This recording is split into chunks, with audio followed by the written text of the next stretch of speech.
And one of the most notable remembrances of those four little girls in the first few days after the bombing in 1963 came in the eulogy delivered by Dr. Martin Luther King Jr. Dr. King stepped into the pulpit at 6th Avenue Baptist Church, just a few blocks from the bombing site, just 3 days after the bombing, to speak to the families of three of the little girls who were killed, but also to a much broader audience listening around the country.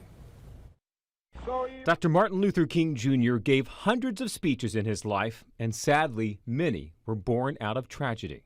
As sad as it is, Dr. King dealt with the idea of tragedy often. In the beginning of the movement, his home in Montgomery had been bombed. It was the tragedy of the killing of the four little girls in the 16th Street Baptist Church bombing that brought Dr. King to the pulpit at 6th Avenue Baptist Church September the 18th, 1963, where he faced a delicate balancing act of eulogizing three of the little girls for their grieving families in the room, while also recognizing the catalyst this tragedy would be for the civil rights movement and which direction it would take. The voices of confrontation were growing louder and louder because of things like the bombing of the 16th Street Baptist Church. So he had to be very choice in the words that he selected at that particular moment in time. They are the martyred heroines of a holy crusade for freedom and human dignity, Dr. King said of those four little girls.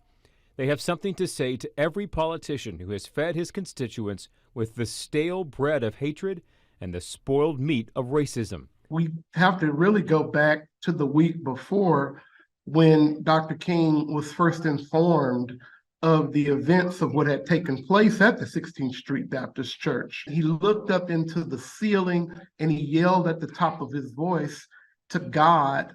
Was that the reason why he had been brought to that particular place to witness the death of those four girls?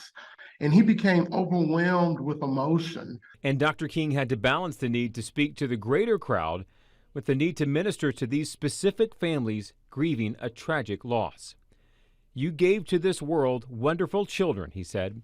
They didn't live long lives, but they lived meaningful lives. Their lives were distressingly small in quantity, but glowingly large in quality.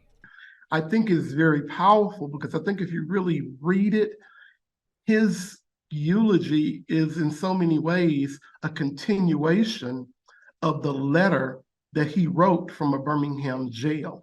He connected the ideas that he spoke in his letter from a Birmingham jail to this awful tragedy in this eulogy, that he was basically saying that it was time for us to change what we were doing in this country because of hate eroding our very social fabric. And you can